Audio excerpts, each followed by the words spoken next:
আসসালামু আলাইকুম। বাংলাদেশ ব্যাংকের রিজার্ভ বেড়ে ২৬.১৫ বিলিয়ন ডলারে উন্নীত হয়েছে। আশা করা যায় যে আ এই ধারাটা অব্যাহত থাকবে বাংলাদেশ ব্যাংকের।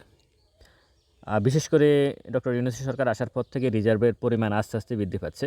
আইএমএফের যে শর্ত ছিল সেগুলো ফুলফিল হয়ে যাচ্ছে। আইএমএফের যে কিস্তিটা পাওয়ার কথা সেটাও পাবে।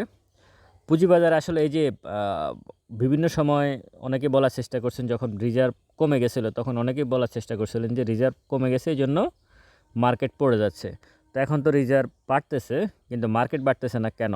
যারা এই ধরনের কোয়েশ্চেনগুলা করেন তাদের কাছে এই ধরনের কোয়েশ্চেন অবশ্যই করাই যায়। আপনারা যখন প্রশ্ন করেন আপনাদের কাছে তো পাল্টা প্রশ্ন থাকে। এই যে ট্রাম্প শুল্ক আরোপ করলো, সাথে, সাথে বিশ্বের সব দেশের শেয়ার বাজার পড়ে গেল। এখন শুল্ক প্রত্যাহার করে নিয়েছে, সব দেশের শেয়ার বাজার উঠতেছে, বাংলাদেশ ছাড়া। এটার কি কোনো ব্যাখ্যা আছে? তাহলে আপনাদেরকে কী করতে হবে মার্কেটে টিকে থাকতে হলে?